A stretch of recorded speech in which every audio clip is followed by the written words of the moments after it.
पुण्य के कारण होता है कि नया ये उनके पिछले प्रारब्ध के पापों के कारण उनकी अवनति होती रहती है और वो दूसरे से ईर्षा करते रहते हैं। जीवन का सत्य क्या है महाराज जी? भगवान की जीवन का सत्य परिवार का पालन करना है।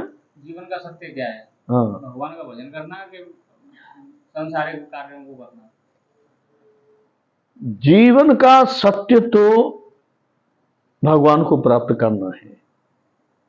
बाकी का ये संसार में ग्रस्त को निभाना, ये तो भगवान के द्वारा दिया हुआ खिलौना है। जो इसमें भ्रमित हो जाते खिलौने में, वो भगवान के धाम को वापस नहीं लौट पाते।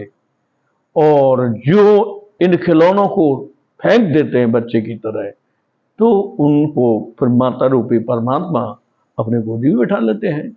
जैसे 5 वर्ष की अवस्था में ध्रुव जी ने इस संसार के खिलौने तोड़ दिए और जंगल में जाकर के भगवान का स्मरण किया, तो भगवान ने उनको अपनी गोदी में उठाया और इतना पद दिया कि आज भी लोग ध्रुव लोक के नाम से जानते हैं। ध्रुवतारा निकलता है। प्रहलाद का भी यह हाल हुआ। जिसने भगवान को अपनाया है सत्य ईमान धर्म के साथ वास्तविकता में, वो दोनों लोकों में, तीनों लोकों में उसका यश छा जाता है। आज के समय में आम जनमानस जो है वो बहुत दुखी है। उसे समझ में नहीं आती है कि वो करे तो करे क्या। किसी को पैसे का दुख है, किसी को संतान का दुख है, किसी को अपने पड़ोसी से दुख है, मतलब है सब दुखी। तो इसको दुख को मिटाने का सबसे बड़ा उपाय क्या है? कैसे मिटा सकते हैं?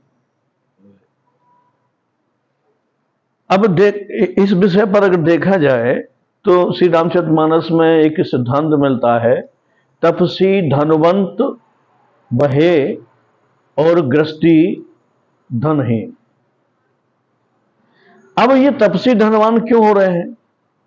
क्यों? उनके यहां सत्य है। अगर दुख से निवृत्ति कोई चाहता है तो उसको अपने जीवन में कहीं सत्य से जुड़ना पड़ेगा।